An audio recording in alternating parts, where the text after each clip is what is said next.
तुमने अभी तक आईएएस तुकाराम मुंडे का नाम ना सुना। तुकाराम मुंडे, तुकाराम मुंडे, तुकाराम मुंडे, तुकाराम मुंडे, तुकाराम मुंडे, the man making all the headlines. पूरा इंटरनेट इन्हीं से भरा पड़ा है। कभी शाहरुख खान, अजय देवगन और टाइगर श्रॉफ को नोटिस जा रहे हैं, तो कभी डोमिनोज, ब्लिंकिट के वेयर हाउसेज और 5 स्टार होटलों की किचन्स में सड़े हुए चूहे और सब्जियां मिल रही हैं। लेकिन आज मैं ये नहीं बताऊंगा कि कहाँ रेड पड़ी, किसका लाइसेंस सस्पेंड हुआ, वो सब तो सोशल मीडिया पे सबको पता है। आज मैं तुम्हें बताऊंगा कि देश के पौने 6000 आईएएस ऑफिसर्स में से सिर्फ एक की ही हाइट इतनी क्यों बनी हुई है, वो भी तब जब उन्होंने कुछ भी एक्स्ट्राऑर्डिनरी नहीं किया, बस अपनी ड्यूटी ही तो कर रहे हैं ईमानदारी से।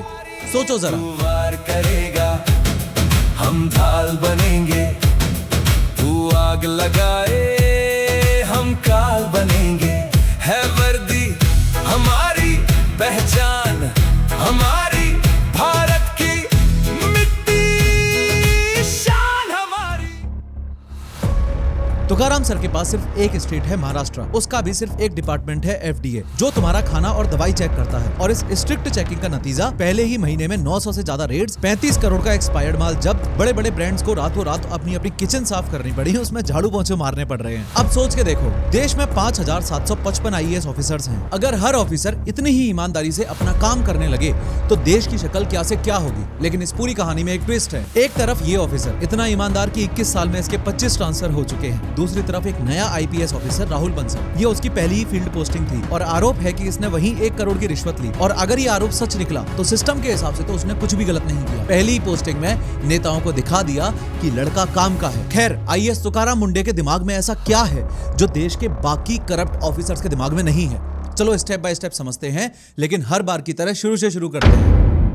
साल है 1975, जगह महाराष्ट्र का बीड डिस्ट्रिक्ट। यहाँ एक छोटा सा गांव है तड़सोना। इस गांव के एक किसान परिवार में एक लड़के का जन्म होता है, तुकाराम। घर की हालत ऐसी है कि 2 वक्त का गुजारा मुश्किल से चलता है, तो ये लड़का बचपन से ही खेत में काम करता था। सुबह स्कूल और बाकी टाइम खेती। स्कूल भी कौन सा? गाँव का सरकारी जिला परिषद स्कूल। अब तुम सोच रहे होंगे कि यहीं से ही इसको आईएएस बनने का सपना आया होगा, कोई मूवी देख ली होगी या फिर किसी टीचर ने बोल दिया होगा। नहीं, तुकाराम खुद कहते हैं, हमें तो ये भी नहीं पता था कि आईएएस नाम की भी कोई चीज होती है। कोई सपना नहीं, कोई प्लान नहीं, बस माँ बाप की सिखाई गई एक सीधी सी बात, सच बोलो, ईमानदार रहो, जो सही है वही करो। यही बात इस लड़के के दिमाग में बैठ जाती है। 10th तक गांव में पढ़ता है, फिर औरंगाबाद आ जाता है। हिस्ट्री में ग्रेजुएशन, पॉलिटिकल साइंस में एमए, फिर 2004 में यूपीएससी का एग्जाम देता है, रिजल्ट आता है, ऑल इंडिया रैंक 20 आती है। 2005 में तुकाराम मुंडे आईएएस बन जाते हैं, महाराष्ट्र केडर मिलता है। बचपन की वो सीधी सी सीख बड़े होके पूरा एक सिस्टम बन चुकी है। तुकाराम सर से एक बार पूछा गया कि इतने बड़े बड़े नेताओं से, इतने बड़े बड़े लोगों से लड़ते वक्त आप डिसीजंस कैसे लेते हो?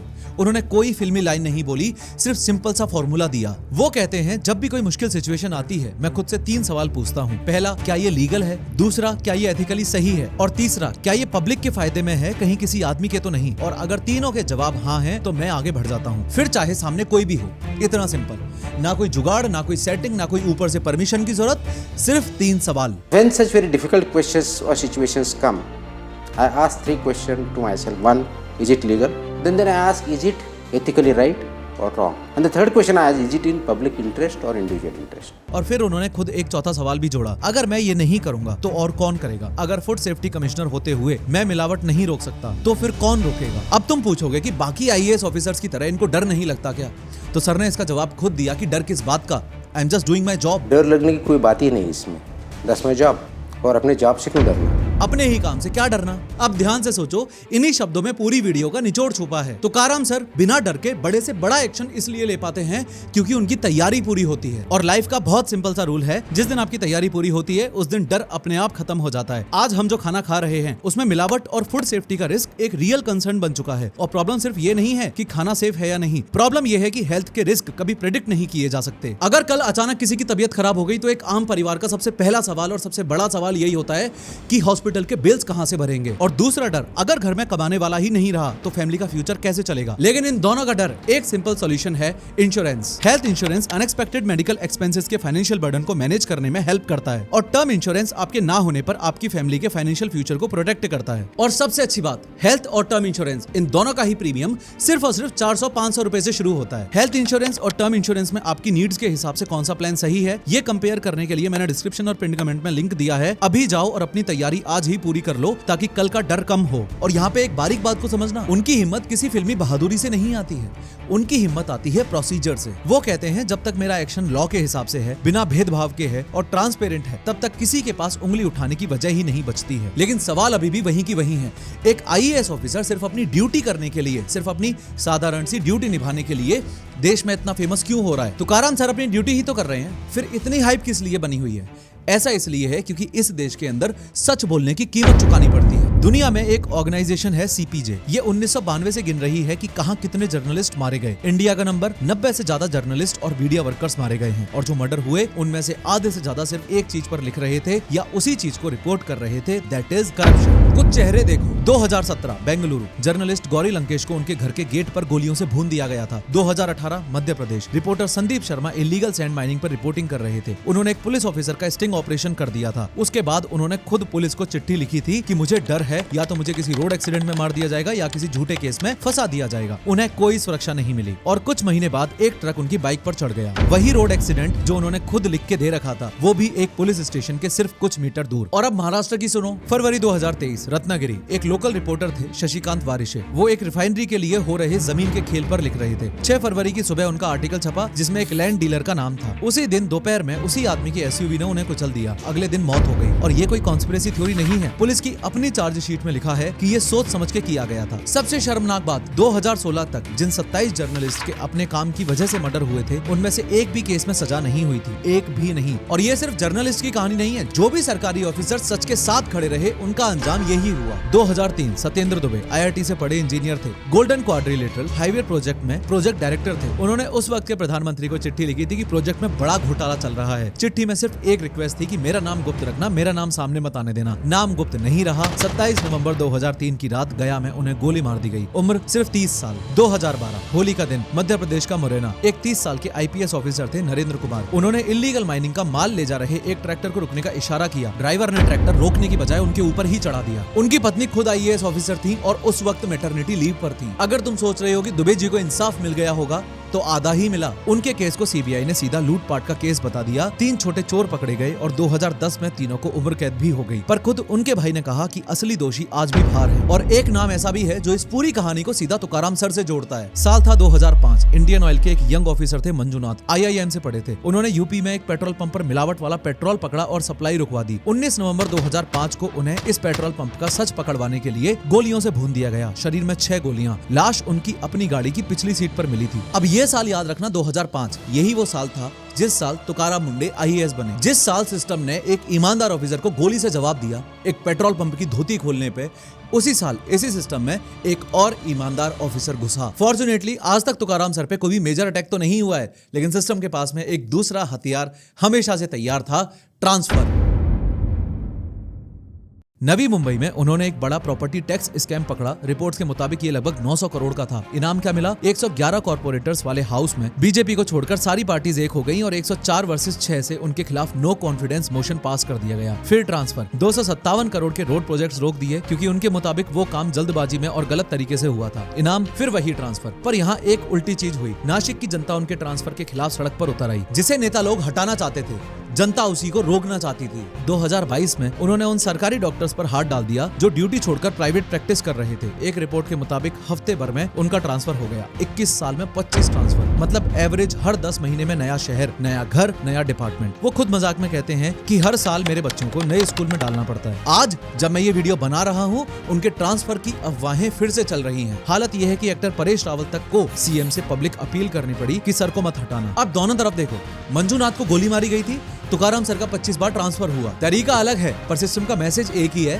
कि ज्यादा ईमानदारी मत दिखाओ बेटा। इतना सब झेलने के बाद एक आम आदमी सीख जाता है, हल्का हल्का काम संभल के करता, ट्रांसफर से बचता और आराम से पेंशन का इंतजार करता। पर तुकाराम सर के दिमाग में तो वही 3 सवाल चल रहे थे। मई 2026 उनका 25वां ट्रांसफर हुआ। इस बार उन्हें महाराष्ट्र FDA का कमिश्नर बनाया गया, वही डिपार्टमेंट जो तुम्हारा खाना और दवाई चेक करता है। सच कहूँ तो ये डिपार्टमेंट पहले न्यूज में सिर्फ तब आता था जब कोई त्योहार होता था या फिर कोई हादसा हो जाता था। अब ये पोस्टिंग एक सजा थी या फिर एक रूटीन रीशफलिंग थी, ये आज तक किसी भी ऑर्डर में नहीं लिखा गया है। पर नतीजा ये निकला कि तुकाराम सर के 3 सवाल, सिर्फ 3 सवाल पूरे 12 करोड़ लोगों की थालियों से जुड़ गए। जिस ट्रांसफर को उन्हें कमजोर करना था, वो ट्रांसफर ही उनकी सबसे बड़ी ताकत बन गया। आते ही उन्होंने एक कैंपेन शुरू किया, safe food, safe drugs, safe Maharashtra. और अगले कुछ हफ्तों में महाराष्ट्र के खाने पीने के बिजनेस में ऐसा खतरनाक भूचाल आया जैसा पहले कभी नहीं देखा गया था। पूरा एकदम अभी मतलब हाइजीनिक, एकदम क्लीनिंग वगैरह सब है, ऑयल से लेके हर चीज पे हम लोग ध्यान दे रहे हैं। और जो एक चीज पकड़ी गई ना, वो सुन के तुम इस वीडियो को देखने के बाद दूध को हमेशा हमेशा के लिए शक की नजरों से देखोगे। एफडीए की टीम्स ने जांच शुरू की और जो सामने आया वो किसी हॉरर मूवी से कम नहीं था। महाराष्ट्र में दूध की एक पैरेलल फैक्ट्री चल रही थी, मतलब वो दूध जो किसी गाय या भैंस से आया ही नहीं था। अब पहले ये समझो कि असली दूध में होता क्या है। 3 चीजें, पानी प्लस फैट यानी दूध की मलाई वाला हिस्सा और प्रोटीन। दूध का सफेद रंग और उसका गाढ़ापन, इन्हीं तीनों के मेल से बनता है। अब मिलावट करने वाले ने यही 3 चीजें बाहर से जोड़नी शुरू कर दी। एक बाल्टी पानी लिया, उसमें स्किम्ड मिल्क पाउडर मिलाया ताकि प्रोटीन आ जाए, फिर उसमें सस्ता ऑयल मिलाया ताकि फैट आ जाए। पर दिक्कत ये है कि पानी और ऑयल आपस में मिलते ही नहीं, तेल हमेशा ऊपर तैरता रहता है। तो इसे जोड़ने के लिए एक केमिकल डाला जाता है, इमल्सिफायर। ये केमिकल इन दोनों को यानी कि तेल और पानी को जबरदस्ती मिला देता है। और तुकाराम सर के मुताबिक इसमें कॉस्टिक सोडा भी पाया गया, वही चीज जो बंद और ब्लॉक्ड नालियां खोलने के काम आती है। और उनके मुताबिक शैम्पू तक यूज हो रहा था। अब ये मिक्सचर देखने में बिल्कुल दूध जैसा लगता है, सफेद भी गाढ़ा भी, पर असल में ये दूध है ही नहीं, ये एक केमिकल सॉल्यूशन है। और सबसे डरा देने वाली बात यह है कि ये सिर्फ महाराष्ट्र का किस्सा नहीं है। इसी साल फरवरी में गुजरात के साबरकांठा में ठीक ऐसी ही एक यूनिट पकड़ी गई थी। उसमें डिटर्जेंट, यूरिया, कॉस्टिक सोडा और सस्ता ऑयल डाला जा रहा था और वो यूनिट 5 साल से चल रही थी। ऐसी ही रेड्स दिल्ली, एनसीआर, हरियाणा, पंजाब और यूपी में भी हो चुकी हैं। मतलब ये सिर्फ एक स्टेट की बीमारी नहीं है,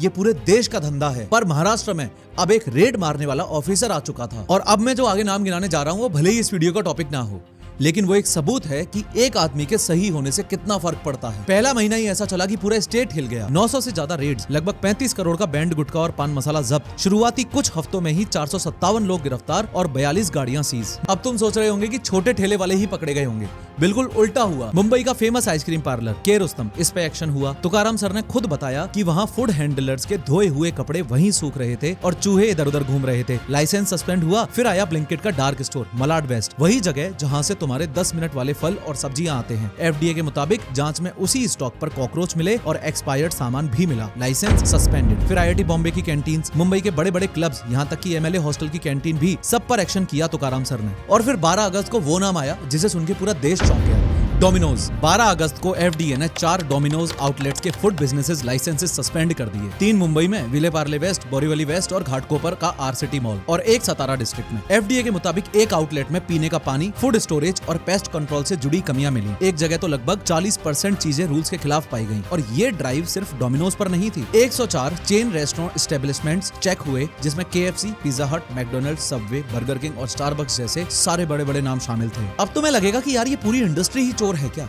तो यहाँ पे तुकाराम सर ने वो एक बात बोली जो बात नेता कभी नहीं बोलता। उन्होंने कहा जो रिपोर्ट हो रहा है वो पूरा सच नहीं है। 2 महीनों में हमने अकेले मुंबई में 3137 जगह चेक की। उनमें से 764 को सुधार का नोटिस मिला और 165 के लाइसेंसेस सस्पेंड हुए। ये बात एक रेगुलेटर के मुंह से सुनना बड़ी बात है, क्योंकि जो आदमी रेड मार रहा है उसके लिए सबसे आसान होता है ये कहना कि पूरा मार्केट ही सड़ चुका है। हेडलाइन भी बड़ी बड़ी मिलती, तालियां भी बजती, लेकिन उन्होंने एक्चुअली अपनी ही कार्रवाई का साइज छोटा कर दिया। और यही चीज उन्हें अलग बनाती है। जैसे बाकी छात्र नेता शोसेबाजी करते हैं रील्स बना के, वो वैसे रील्स बना के फेमस होने के लिए काम नहीं कर रहे थे, वो सच में अपनी ड्यूटी कर रहे थे। पर अब तुम्हारे दिमाग में वही सवाल आना चाहिए जो मेरे दिमाग में आया था। जो 165 जगह पकड़ी गई वो कोई एक रात में तो खराब हुई नहीं होंगी, ना जाने कब से सड़ी पड़ी हैं। 5 स्टार होटल्स तक में सड़ा हुआ खाना मिला। और सोचो अभी तो सिर्फ और सिर्फ चेकिंग महाराष्ट्र में हुई है। अगर यही सेम चेकिंग पूरे देश में की जाए तो आधे से ज्यादा होटल्स, रेस्टोरेंट, शॉपिंग स्टोर्स सबकी ऐसी तैसी हो जाएगी। सारे स्टोर्स में जो चूहे और कॉकरोचेस घूम रहे हैं उन सब से हेलो हाई करने का मौका मिल जाएगा। अब सवाल यह है कि जब मार्केट में इतना सब कुछ सड़ा पड़ा है तो ये सब कुछ आज तक क्यों नहीं पकड़ा गया? कानून तो वही हैं जो पहले से लिखे हुए थे, डिपार्टमेंट भी वही था, इंस्पेक्टर भी लगभग वही थे। मतलब जो आज हो रहा है वो पहले भी तो हो सकता था, लेकिन सिर्फ एक आदमी बदला और पूरा स्टेट हिल गया। ऐसा क्यों है? ऐसा इसलिए है क्योंकि हमारे सिस्टम में एक बहुत बड़ा लूप होल है। संविधान ने आईएएस ऑफिसर्स को एक प्रोटेक्शन दिया है। उसे कोई नेता अपनी मर्जी से नौकरी से नहीं निकाल सकता, उसका डिमोशन नहीं कर सकता, उसके लिए एक पूरा फॉर्मल प्रोसेस चलाना पड़ता है और वो भी सेंटर के हाथ में है। ये प्रोटेक्शन इसलिए है ताकि ऑफिसर्स बिना डर के ईमानदारी से काम कर सकें। लेकिन ये प्रोटेक्शन सिर्फ इन 2 चीजों पे लगता है, एक तो डिमोशन और एक नौकरी से निकालना। तो इसके अलावा अब नेता के पास एक आखिरी और मोस्ट इंपोर्टेंट चीज क्या बची?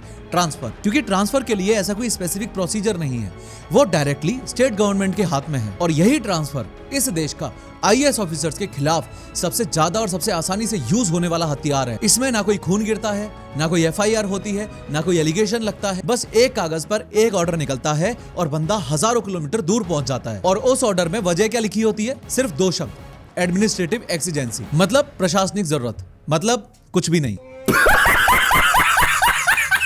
अब तुम्हें 2 नाम बताता हूं यह समझने के लिए कि सिस्टम अपने ही ईमानदार ऑफिसर्स के साथ में एक्चुअली करता क्या है। पहला नाम अशोक खेमका, 1991 बैच, हरियाणा केडर, 34 साल की नौकरी और 57 पोस्टिंग्स, मतलब एवरेज हर 6 महीने में ट्रांसफर। और उन्हें भेजते कहां थे? कभी आर्काइव्स डिपार्टमेंट, कभी प्रिंटिंग और कभी स्टेशनरी। अब आर्काइव्स का मतलब समझो, ये वो डिपार्टमेंट होता है जहां पुराने सरकारी कागज संभाले जाते हैं। कोई बजट नहीं, कोई पावर नहीं, कोई फैसला नहीं। खेमका जी को उस डिपार्टमेंट में 1 नहीं 4 बार भेजा गया। और देश का सबसे बड़ा रिकॉर्ड एक दूसरे हरियाणा ऑफिसर के नाम है, प्रदीप कासनी, 34 साल में 71 ट्रांसफर। एक बार उन्होंने गुड़गांव की सरकारी जमीन के गोरख धंधे की रिपोर्ट बनाई। 22 दिसंबर 2014 को वो रिपोर्ट चीफ सेक्रेटरी के पास गई और 28 दिसंबर को उनका ट्रांसफर ऑर्डर आ गया, मतलब रिपोर्ट भेजने के ठीक 6 दिन बाद। पर सबसे घटिया चीज 3 साल बाद हुई। 2017 में उनकी आखिरी पोस्टिंग थी हरियाणा लैंड यूज बोर्ड में, और वो बोर्ड 2008 में ही बंद हो चुका था। मतलब उन्हें एक ऐसे ऑफिस में भेजा गया जिसका कोई अस्तित्व ही नहीं था। ये बात खुद उन्हें आरटीआई लगाने के बाद पता चली, और उस पोस्टिंग पर 6 महीने तक उन्हें सैलरी तक नहीं मिली। अब इसे जोड़ो तुकाराम सर के 25th ट्रांसफर से।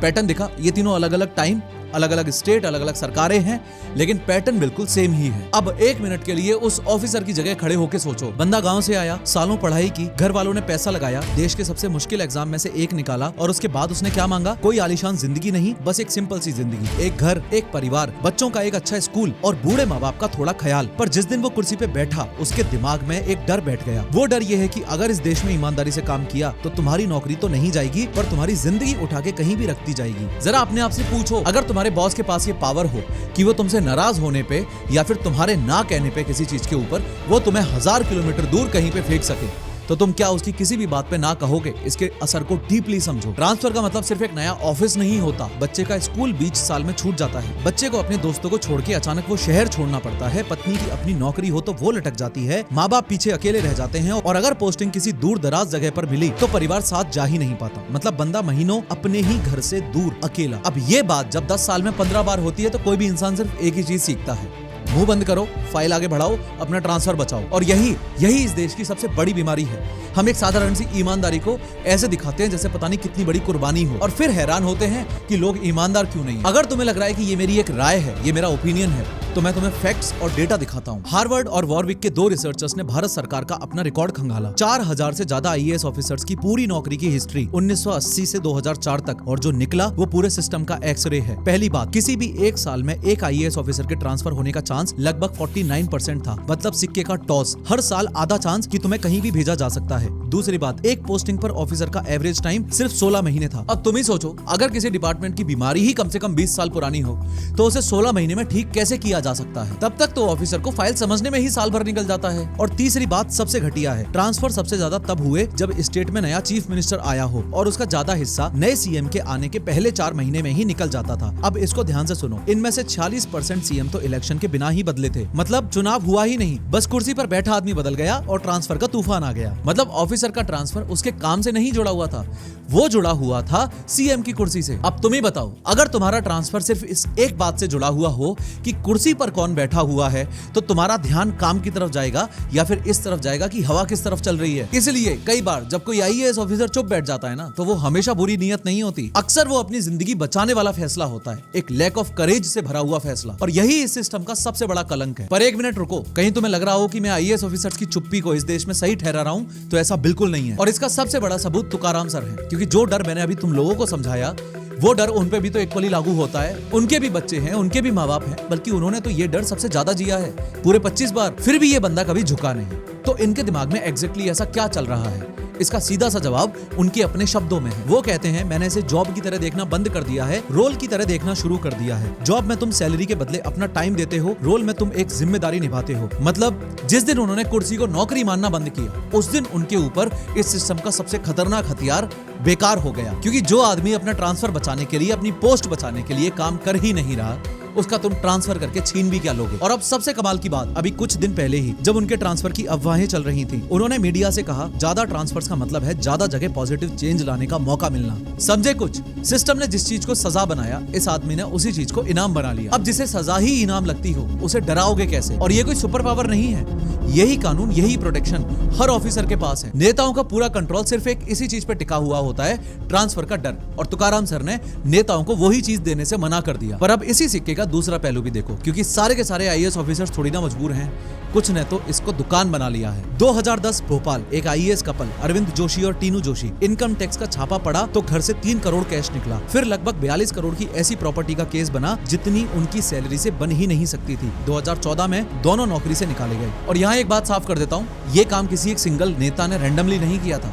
ये पूरे के पूरे एक फॉर्मल सिस्टम के थ्रू सेंटर ने किया था। और आईएएस की सर्विसेज के पूरे इतिहास में ऐसा पहली बार हुआ था, पर आज तक कन्विक्शन नहीं हुआ। 2022 झारखंड, आईएएस पूजा सिंघल, ईडी ने छापे मारे तो 19 करोड़ से ज्यादा कैश जब्त हुआ, ज्यादातर उनके हिसाब किताब देखने वाले सीए के ठिकाने से। और आरोप क्या था? एमजी नरेगा का पैसा खाने का। वही स्कीम जिसमें देश के सबसे गरीब आदमी को 100 दिन की मजदूरी मिलती है। वो लगभग 31 महीने जेल में रहे, मतलब 2.5 साल से भी ज्यादा। फिर बेल मिली और फिर सरकार ने सस्पेंशन हटा के उन्हें वापस सेक्रेटरी बना दिया। पर याद रखना, दोषी अभी साबित नहीं हुए हैं। पर सोचो कि फैसला आया नहीं और कुर्सी वापस। अब दोनों तस्वीरों को साथ रख के देखो, ईमानदारी से काम करने वाले के 25 बार ट्रांसफर और ऐसा आरोप लगने वाली को कुर्सी वापस। और वो नया लड़का राहुल बंसल तो तुम्हें याद ही है ना, पहली पोस्टिंग 1 करोड़ का आरोप। और एक बात गांठ बांध लो, ये 3 करोड़ हो या 19 करोड़, ये किसी नेता का, किसी आईएएस ऑफिसर का पैसा नहीं है, ये तुम्हारा पैसा था, तुम्हारे टैक्स का, उस गरीब की दिहाड़ी का, उस हॉस्पिटल की बिल्डिंग का, उस दवाई के टैक्स का। करप्शन ऑफिसर और नेता के बीच का लेन देन नहीं है, वो सीधा तुम्हारी जेब से जाता है। हो सकता है कि तुम्हारे दिमाग में भी वही बात आ रही हो जो मेरे दिमाग में है कि काश हर डिपार्टमेंट को एक तुकाराम मुंडे मिल जाए। क्योंकि जब तुकाराम सर से पूछा गया कि आपके जाने के बाद इस सब का क्या होगा, तो उन्होंने कहा सिस्टम इंडिविजुअल से बड़ा होता है। मेरा काम ये नहीं है कि हर जगह मैं खुद खड़ा रहूं, मेरा काम ये है कि मैं ऐसा सिस्टम बना दूं जो मेरे जाने के बाद भी चलते रहें। जिस आदमी के नाम की तालियां पूरा देश बजा रहा है, वो आदमी खुद कह रहा है कि मेरे नाम की तालियां मत बजाओ, मुझे हीरो मत बनाओ। क्योंकि जिस दिन तुमने सिर्फ एक आदमी को पूरे सिस्टम में से उठा के हीरो बना दिया, उस दिन तुमने खुद ये सोच लिया कि इस सिस्टम में कभी कोई सुधार नहीं हो सकता। और अब याद करो, वीडियो के शुरुआत में मैंने कहा था ना कि उन्होंने कुछ भी एक्स्ट्रा ऑर्डिनरी किया ही नहीं है। अब समझ आया उसका मतलब? उनका पूरा गेम ही यही है। वो चाहते हैं कि ईमानदारी के लिए बहादुरी की जरूरत ही ना पड़े। वो एक ऐसा सिस्टम चाहते हैं जिसके अंदर एक डरपोक आदमी भी ईमानदार रहे, सिस्टम उसे बेईमानी करने का मौका ही ना दे। सुनने में सपना सा लगता है ना, लेकिन ये सपना एक बार पार्शियली सच हो चुका है पास्ट में, इसी देश में। ध्यान से सुनना। और उसका सबूत गुजरात में है। गुजरात कुछ साल पहले वहाँ फैक्ट्री से होने वाले प्रोडक्शन को चेक करने के लिए ऑडिटर्स होते थे। ऑडिटर मतलब जो जांच करके रिपोर्ट लिखता है कि फैक्ट्री रूल्स मान रही है या नहीं। पर इस सिस्टम में एक कांटा था, ऑडिटर की फीस वही फैक्ट्री देती थी जिसकी वो जांच करता था। अब खुद सोचो, जो तुम्हें पैसा दे रहा है, तुम उसके खिलाफ रिपोर्टिंग करोगे क्या? उसके खिलाफ कुछ लिखोगे क्या? नहीं ना। नतीजा साफ था, कागज पर लगभग सारी फैक्ट्रीज क्लीन और असल में हवा में जहर। फिर एमआईटी और हार्वर्ड के कुछ रिसर्चर्स ने गुजरात के पॉल्यूशन बोर्ड के साथ एक एक्सपेरिमेंट किया। इनमें से एक रिसर्चर को बाद में नोबेल प्राइज भी मिला। उन लोगों ने ऑडिटर का कैरेक्टर बदलने की कोशिश नहीं की, कोई मोटिवेशनल ट्रेनिंग नहीं, कोई भाषण नहीं, उन्होंने बस पैसे का रास्ता बदल दिया। ऑडिटर की फीस अब फैक्ट्री नहीं, एक अलग फंड देगा, फिक्स पेमेंट, ऊपर से किसी भी रिपोर्ट की दोबारा जांच हो सकती थी और सच लिखने पर इनाम अलग। नतीजा, वही ऑडिटर्स जो कल तक झूठ लिख रहे थे, सच लिखने लगे, झूठी रिपोर्ट्स धड़ाम से गिर गईं और जब सच सामने आने लगा तो फैक्ट्रीज ने सच में अपना प्रदूषण कम किया। अब इस बात को ध्यान से समझो, ऑडिटर वही थे, उनका कैरेक्टर रातों रात नहीं बदला, बस सिस्टम बदला और ईमानदारी अपने आप आ गई। यही तुकाराम सर का भी सपना है, ऐसा डिजाइन जिसमें सच बोलना सबसे आसान और सबसे फायदेमंद काम हो। जिस दिन ये हो गया उस दिन देश को हीरोज की जरूरत ही नहीं पड़ेगी। अब वीडियो के शुरुआत में चलो, हम सब एक सवाल के साथ जी रहे थे कि आईएएस तुकाराम मुंडे के दिमाग के अंदर ऐसा क्या है। अब जवाब सुनो, उस दिमाग के अंदर कोई सुपर पावर नहीं है, उस दिमाग के अंदर कोई डीएनए भी नहीं है, बस वही 3 सवाल हैं और उन पर अड़े रहने की जिद। लोग पूछ रहे हैं कि अगला तुकाराम मुंडे कौन बनेगा। गलत सवाल। असली सवाल यह है कि देश को तुकाराम मुंडे चाहिए ही क्यों। किसी भी देश को हीरो तब चाहिए होते हैं जब उस देश का पूरा सिस्टम अपने आप में फेल हो चुका होता है। एम्बुलेंस अगर टाइम पर आ जाए तो ड्राइवर को भगवान नहीं बनाना पड़ता। किसी दूध के अंदर सिर्फ दूध हो और डिटर्जेंट ना हो तो कमिश्नर को सिंघम नहीं बनाना पड़ता। सिस्टम ने अपना मैसेज दे दिया था कि ज्यादा ईमानदारी मत दिखाओ। हमारा रिएक्शन ये होना चाहिए कि ईमानदारी को इतना नॉर्मल कर दो कि वो न्यूज बने ही ना। और एक आखिरी बात, एक नेता के पास एक आईएएस का ट्रांसफर करने की ताकत होती है। लेकिन हम पब्लिक के पास एक नेता का ही ट्रांसफर करने की ताकत होती है, उसे वोट कहते हैं। अगली बार अगर कोई नेता किसी ईमानदार ऑफिसर को हटाए तो याद रखना उस नेता के असली बॉस तुम हो, क्योंकि 5,755 आईएएस ऑफिसर्स इस देश को नहीं बदलेंगे, 140 करोड़ लोग इस देश को बदलेंगे जब वो इन नेताओं की, इन अनपढ़ गंवार नेताओं की बत्ती लगाना शुरू करेंगे। इस वीडियो को अपने उस दोस्त के, अपने उस घर वाले के साथ में जरूर शेयर करो जो बोलता है कि इस भारत देश का कुछ नहीं हो सकता। पर आप एक सही इंश्योरेंस चुनकर अपना ख्याल जरूर रख सकते हो। मैंने पिंड कमेंट और डिस्क्रिप्शन में लिंक दिया है, चेक करो और अपने लिए बेस्ट प्लान चुनो। ऑनलाइन लेने पर 15 से 25% तक का डिस्काउंट भी मिलेगा, इसलिए मैं आप पे छोड़ रहा हूँ कि कौन सा प्लान लेना है। खैर, इस वीडियो पे क्लिक करके 3D एनिमेशन की मदद से ध्यान से समझो कि रिजर्वेशन एग्जैक्टली रखना चाहिए या हटाना चाहिए।